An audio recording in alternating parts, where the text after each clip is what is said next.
Is a session about diversity in the private sector. Early on, at the beginning of our session this morning, Dr. Danny mentioned the importance of the role of business, and then Adrian Basson spoke about bridge builders, the important factors in our society that seem to allow diversity to happen. And he mentioned sport. He mentioned music, he mentioned art, and I was expecting the most important one, business, and it wasn't there. And we've got the session now dedicated to that. And I'll tell you why I thought that the last one should definitely be business. In fact, the first one should have been business. I have enormous faith in the power of business for good, and particularly in diversity. And I'll tell you why. I recall hearing a man at his farewell. He was retiring, as just about 60-ish, and the CEO turned up. He was not a high-level man, pretty middling to low level, and the CEO said nice things about him, and everybody wished him well. He'd been there for almost 40 years, and at the end of it, I heard him say to one of his seniors in the organization, he said, "You know, for about the last 40 years, I gave you my body. Had you only allowed me, I would have given you my mind as well." I thought, what a horrible waste of human potential. And I think that that's the first. Business desperately needs people to develop to their maximum potential. It is nothing short of a business error not to get the most out of your people. So they have a really important reason to want to get the most out of absolutely every single member of staff, irrespective of gender, of race, of anything else. But there's a second reason why business should be a force for appreciation of diversity, and that is because we know as a fact that the most powerful force in business is innovation and creativity.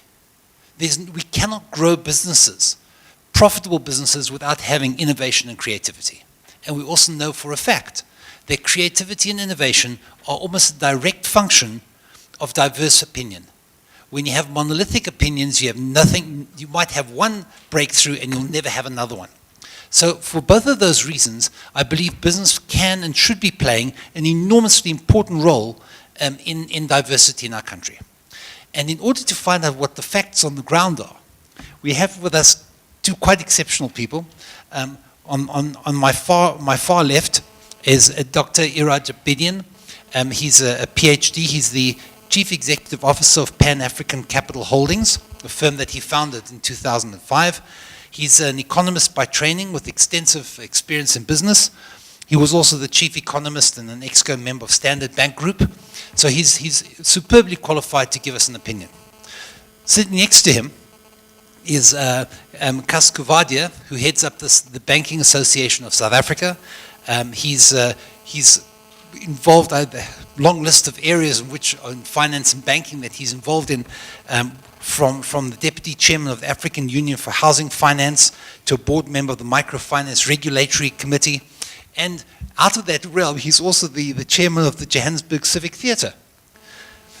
Was chair of the Johannesburg Civic Theatre. So we've got people who've really got wonderful insights into that area, and I'd like Dr. Abedian to kick off first, please, with the presentation. Then we'll take some questions and discussion. Thanks very much. I want to thank you all, and thanks to Trust, for Diversity Trust, for inviting me. It's a wonderful opportunity to, if nothing else, to reflect on what we have done, how far we've come, and how far to go. I took the subject quite literally. Spent 20 years teaching, and then I thought, well, if I was a student writing this exam questions, how would I answer it? And I have two types of answers for you, a short answer and a long answer. My short answer is, we've come a long way, and we've still got a long way to go, which covers a lot of things. My long answer, and this is really where I like to link it to business, is that it all depends what we think or what we thought we had set ourselves to do. It's a question that we have to answer almost retrospectively, because we don't have the luxury of time to go back and redo it. If we thought that our goal, and that includes business as well as other entities, if our goal back in 1994 was to get rid of a morally corrupt, racist system of governance, then we've done well. The goal is achieved. But if, on the other hand, we thought our goal was to create a society that is ethical and moral fiber was sound, and by society, business is in the belly of the society. It cannot be separated. If we thought the society that we were going to create was an ethical and morally correct or sound society, a society where children were treated with respect and not violated so rampantly, a society where business was done ethically, a society where those public leaders occupying public office had a high sense of public service.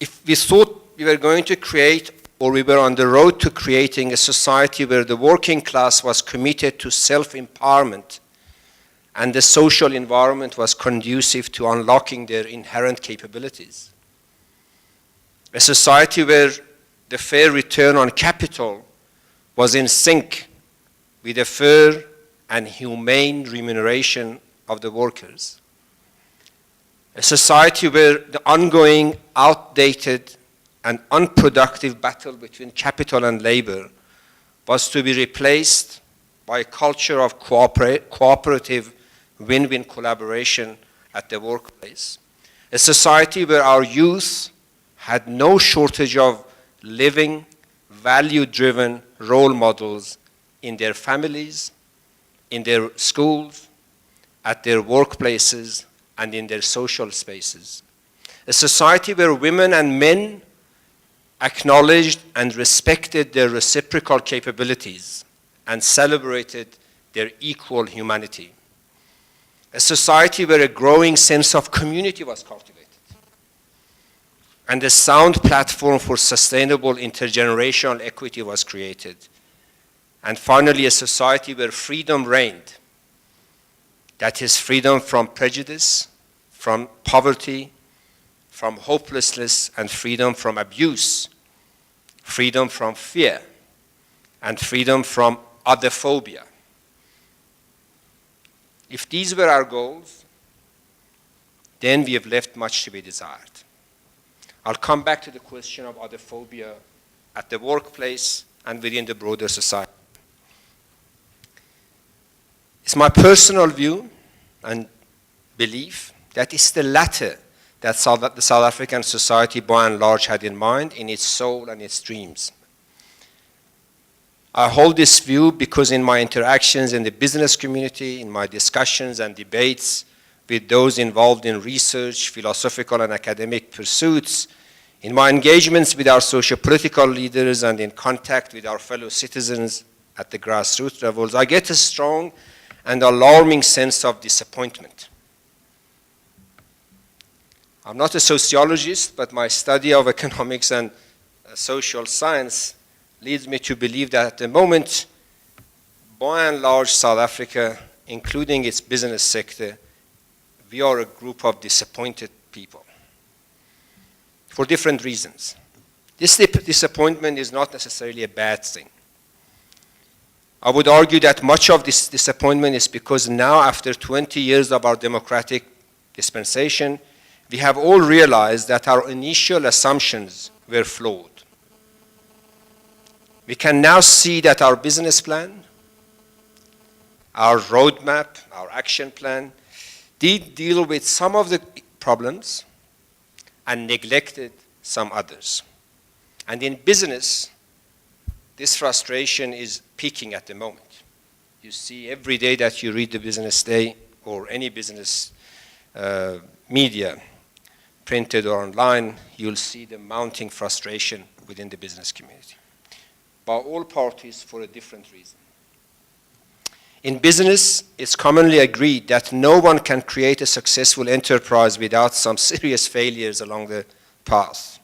At a broader level, recent scientific and empirical research in a variety of fields, including sociology, psychology, economics, computer networks, game theory, anthropology, and biology, amongst others, suggests that species, communities, and societies do not progress along a linear line. Social progress along its ever-advancing trajectory is characterized as a complex, dynamic, adaptive, evolutionary process. And this is important when we look at the business, when we look at what's happening in our society. I submit that we need to take these recent developments in the science quite seriously.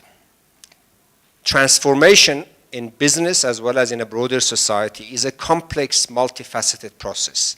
It's dangerous to reduce it to some elegant and simple set of indicators. And we too often want to simplify it, look at 2 or 3 simple, give me yes or no, tick the box, and move on. More broadly, the societies the world over are complex, evolutionary, adaptive systems. For their progress, the evolution of the complex systems of socioeconomic structure requires a set of norms for success. The adoption of such norms defines the current and likely drivers of competitive advantage and social progress. One of the failures that we have had and one of the issues that continuously in business and in a broader society in South Africa for 20 years we have ducked and dived is to agree on a set of norms that applies to business and applies to anybody else in the society. Now, in recent years, over the past 10 years, in the economic discipline where I've grown up, the economic traditions or discipline has transformed itself from a simplistic to a more complex discipline. Complexity economics is very critical for success of our business. And in today's South Africa, in the business sector, we are doing exactly what the broader society wants to do. We want to find some elegant tick box way of approaching a very complex process. And of course, another factor that has affected the business and affected our process and trajectory of transformation is globalization.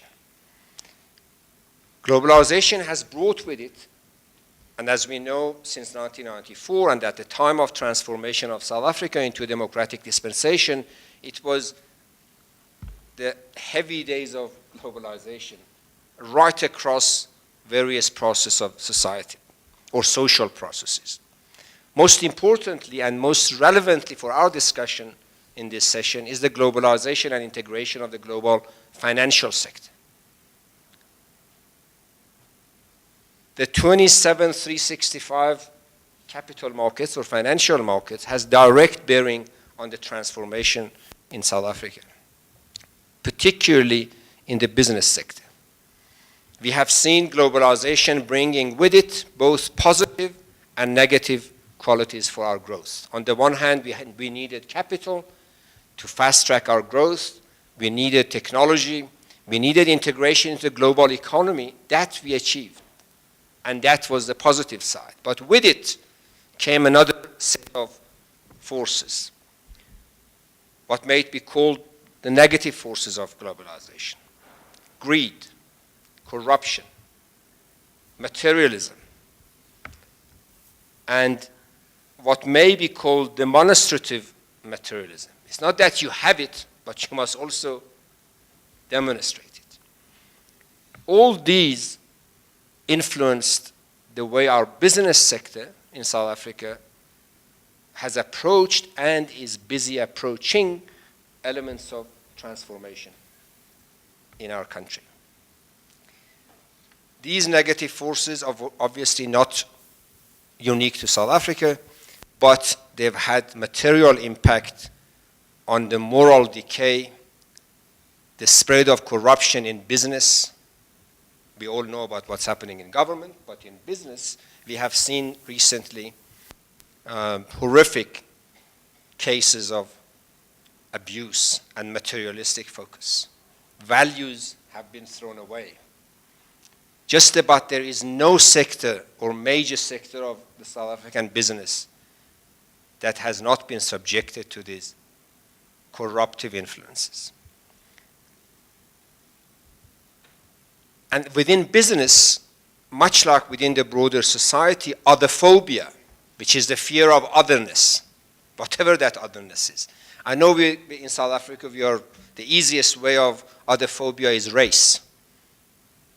But I think we forget there are hundreds of others. Amongst whites, there are other phobias of white tribes.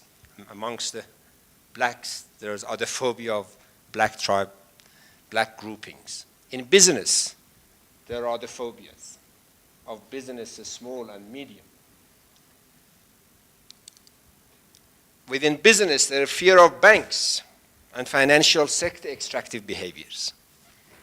You talk to any industrialist, any farmer, any medium-sized businesses, their nightmare is to interact with the banks. You talk to the pensioners, their fear and phobia is about those who manage their pension funds. And so it goes. So otherphobia is something that we need to deal with. Transformation is not just about race. And if we reduce it to an elegant, visible pigmentation of the skin, we actually miss the point. And we need to be very careful not to repeat our mistakes. 20 years later, we have learned a lot of lessons that some of our initial assumptions were not right. And we need to, in the next phase, deal with them. And business is on the receiving end of it, because on the business side, unless the society at large deals with these other phobias of all kinds, unless the society comes out and honestly and openly deals with materialistic influences that we had and the globalization has exacerbated it, business cannot function on ethical ground. Because its competitive advantage will be seen on how quickly they get into short-term malpractices. But globalization has also brought another factor into the play, which is equally important for both economic and social stability, and that is through the continuous access, real time to information, possibly for the first time in the history of humankind. The citizens, the society at large, has formed different sets of expectations. Before, if somebody was corrupt, business or politicians, it would take 10, 15 years before somebody wrote a book and we know about it. And by that time, they're dead and gone. And the society gets retrospectively to judge them. Today, within minutes, within days and weeks, we know it. And the businesses find that hard to manage, as do the political and other leaders. So this ongoing real-time access to information has created a lot of disappointment amongst people. For example, pensioners and those who save and they put their money in full trust in the hands of asset managers, they're highly disappointed when they realize what's going on in those institutions. Those users of bread and pharmaceuticals, when they realize that these companies, bread manufacturers and pharmaceutical manufacturers, have been colluding and abusing them, it's very, very frustrating. It's very disappointing. Children are disappointed in their parents for a different reason than parents are disappointed in their children. Now, all these frustrations and disappointments are intermingled with the pressures of globalization at the workplace. And that creates another set of disappointments between our business leaders and policymakers. There is continuous bickering going on between, are we getting the policy right, or are we serving the cause of transformation? It's because we have reduced transformation to a few simple indicators. And I submit that if we want, in the next phase of transformation, avoid some of these, the following, and this is for me to wrap up, we need to take into account. Business is important, as is other spaces within the society. We've just heard how important institutions of education are. And having spent 20 years of my life as a teacher at the university, I firmly believe that our education institutions are as important for our transformation as our businesses and public sector, etc., etc. In fact, there is no segment of the society that is not important. Again, ranking is one of those elegant, simple things that we want to do. Who is prettier, who is more effective? Well, system doesn't work that way. Human body is never able to not be systemically functional. Your hand is not more important than your leg, or your eye more important than your liver. It's the system as a whole that is complementing each other. Now, society is much like a human body. It's got different systems. Each organ has got different role to play, but these roles have to be complementary. One leg cannot go forward and the other one going backwards. And within business, institutions of learning and government, we got to see them as an organic, complementary set of values. One of the frustrations in business is that we are not getting value for money to create the right type of skills.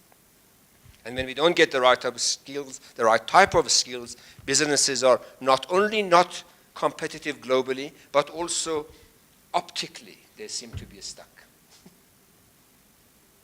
So what are some of the lessons that we have to learn from the challenges that we've had in business and in our society over the past few years? We've come a long way, we've achieved much, and we mustn't bash ourselves too much. But it is time to reflect. In any case, social and business processes, they got to subject themselves to a rigorous process of action, reflection, consultation, and strategy, or a strategization. This is what business does continuously. But in this process of transformation, we need to do a similar thing. It's time to reflect. It's time to hear each other. And it's time to be honest with each other.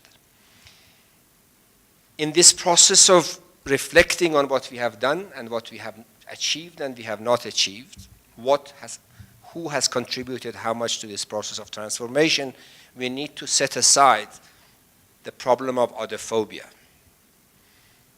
For as long as we are fearful of the otherness, we're going to come to wrong decisions. The third point, our transformation in South Africa cannot be separated from the global processes. The next phase of our transformation challenge has to take note of the impact of globalization, positive and negative. The fourth factor is that we need to agree on a set of norms. What are the codes of conduct? Those set of norms have to be driven by our set of values. And very importantly, and as an economist, I think there is a mountain of literature these days from both developing, colonial and colonized, etc., across the globe, that as a nation, we need to somehow move from the mindset of zero-sum game to a positive-sum game. And for as long as we are thinking zero-sum, meaning there is a fixed amount, if you get it, more of it, I'll get less of it, we're going to, again, betray transformation. Transformation is about the complementary capability of diverse elements, which means we need to create a positive-sum game for ourselves. Our businesses, up to now, the transformation in business has been posted and framed as a zero-sum game. The entire BEE legislation revolves around a zero-sum game. Blacks must get 25% or 30%. Do you want 30% or 50% of nothing? Or do you want 5% of an ever-growing pool? So we need to rethink. In the society, we do the same thing inadvertently. And it's not unique to South Africa either, by the way. Winning nations are nations that, and winning companies, winning organizations, and winning strategies are those that think positive-sum game. Because then we celebrate each other's capabilities, not just tolerate it, not that comply with it, but we seek and celebrate those diversities. And finally, as this disappointment swells in our society, it's a good thing, because now the necessary condition for dealing with the real issues is created. But it's not sufficient by itself. We need to have a sufficient condition. And I saw Ian was getting worried that I'm saying disappointment is a good thing. The sufficient condition is that we need to now convert our disappointment, our frustrations, our failures, as well as our successes, to a socio-political will to handle our problems. I like to believe that all of us know what the real issues are if we stop pretending, if we stop having the fear of otherness. And my last line is that South Africa has got one past, a tortured past, but many futures. Which one will pan out will depend on how genuinely you and I deal with our issues today. Thank you.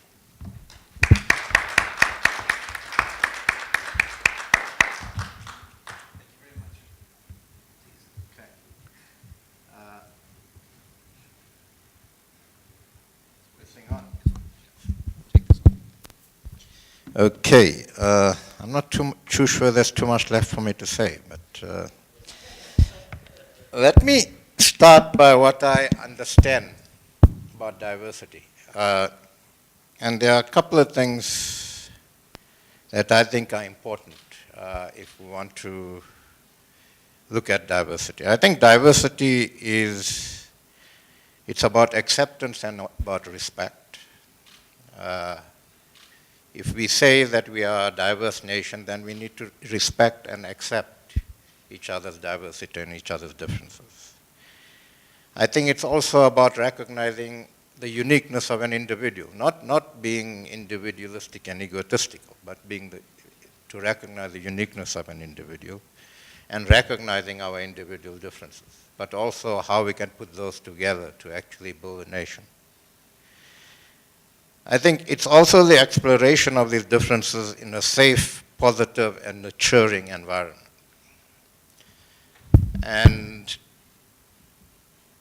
we need to ask ourselves whether the environment today is conducive for us to actually deal with the challenges of diversity. And it's amazing, more and more, whenever I'm asked to speak about business, and as Iraj also spoke now, the line between the different sectors of society have become very blurred. You can't talk about business without talking about the broader environment, because they totally intertwine. I'll go into business just now, but where I sit at the Banking Association, we just had a strategic planning session over 2 days last week I had with my management team. And we didn't talk banking. We didn't talk business. We talked about what role we have to play in conjunction with other stakeholders to begin to address the socioeconomic problems we have in this country. Because it's not rocket science. If we don't address these problems, and not through a zero-sum game, then in 20 years' time we just don't do business. It's not rocket science. It's quite simple. I'm not an economist. I'll apologize for that, but it's not rocket science. So that's what we talked about. And Iraj talks about the disappointment in many of us. I think that we need to guard against that disappointment becoming a sort of cynicism amongst many of us. And when I sometimes sit with people who I worked with in the anti-apartheid days, and I have to close my eyes, it would be like a white dinner table in the 1980s. And these aren't white people around the table, I can tell you. So I agree with Iraj. We've come a long way, but I think, Iraj says that we have a very fractured past, but we have a number of choices for the future. I'm increasingly beginning to say that this crossroads we are at, we talk about, I think is a misnomer. I think we're at a T-junction. And I think we have one of two choices. We don't have too many choices. And I think that we do need to, as a society and all sectors of society, come together to even in the way we communicate with each other, in the way we converse each other, we need a new way of engaging. I think public discourse has become very violent. Somebody will, I have no doubt, in the next couple of days criticize me for saying that, but so be it. I think there appears to be a lack of tolerance for diverse views and thoughts. So we talk about diversity. I think the environment to respect and recognize diversity and the positives of that is, I think, being threatened. I think we've lost our moral compass. We've lost sound governance. And so we seriously need to ask ourselves whether the environment exists to promote diversity and embed and celebrate our differences to build a diverse South Africa. I don't see national interest anymore. Whenever we talk of anything in society today, it's always about fairly selfish, narrow interests. Now, a lot of us are beginning to say these things not because we are bad South Africans, but because we are very patriotic South Africans. We ain't going anywhere.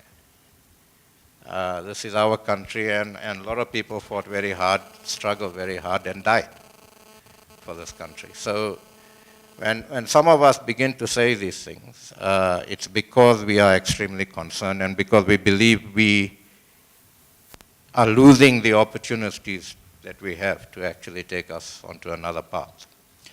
So, let me come a little bit to business.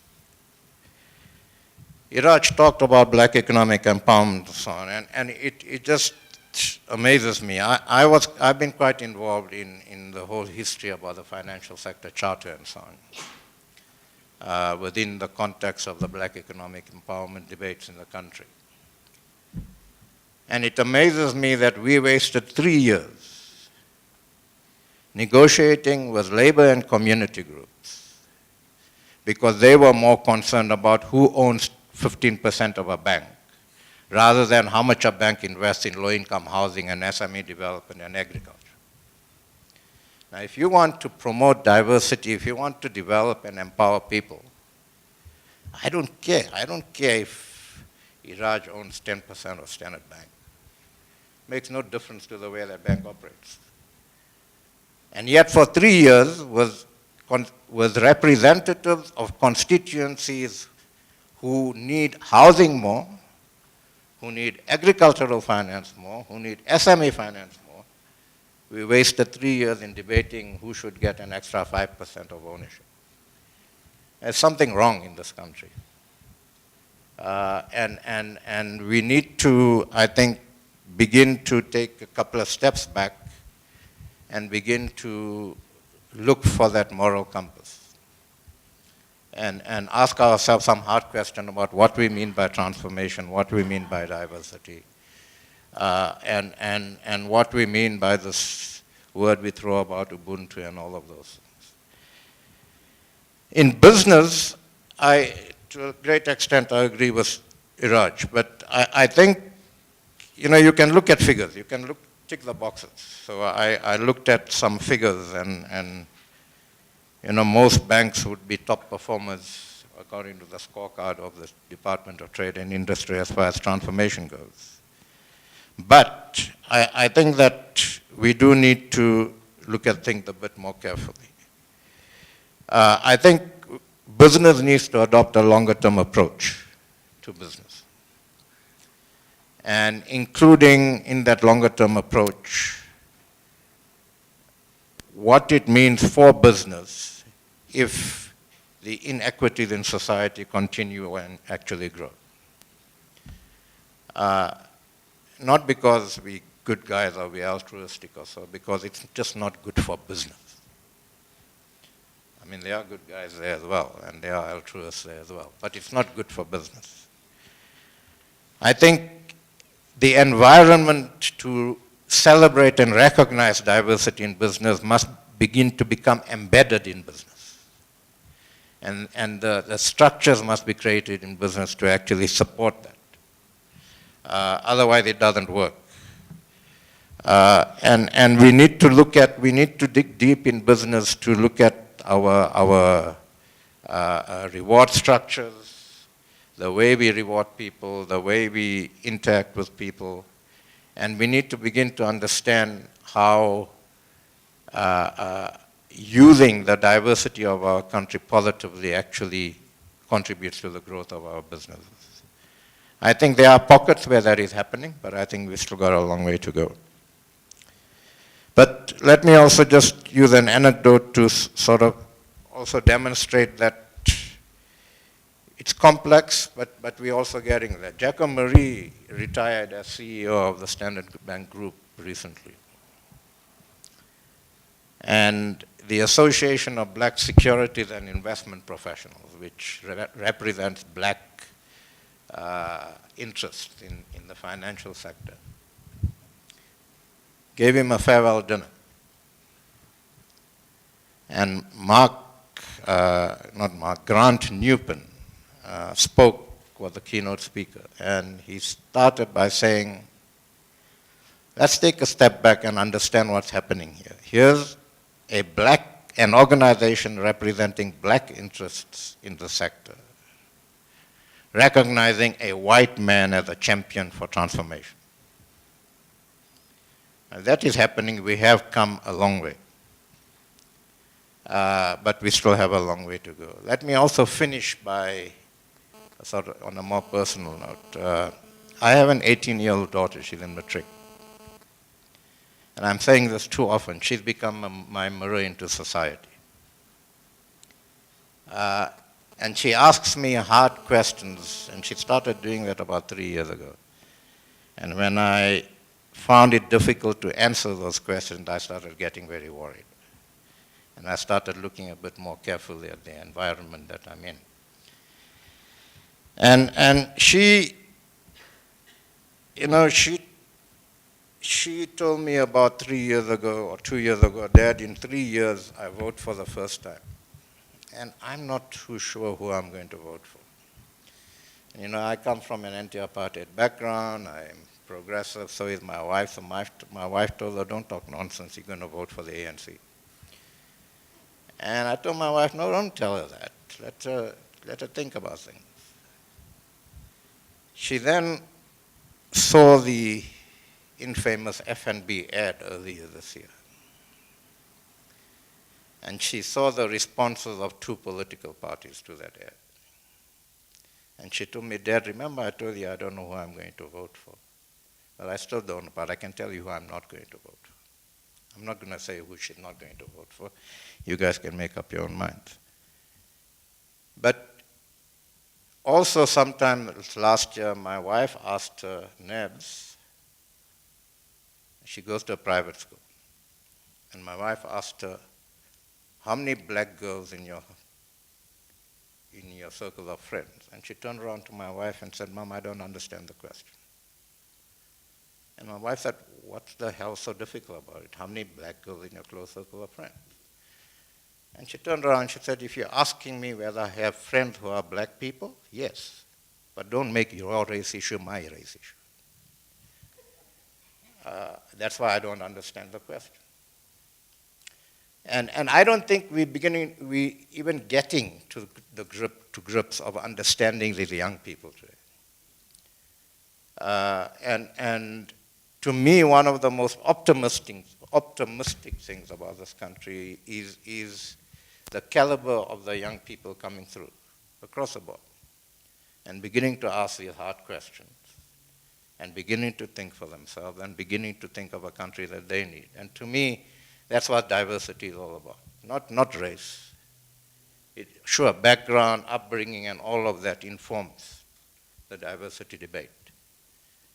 But I think that the young people in this country are saying, yes, we are diverse, but we see the positives in that, not the negatives in that. And so, yeah, I think it's a great future, but I think we really need to start asking the hard questions, and I think we need to begin to become activists again in many ways, in a constructive way, in a positive way, but I think we need to bring the diverse positives in this country together to actually address the challenges we have now. And Iraj was just telling me upstairs just now, the struggle continues. Thank you.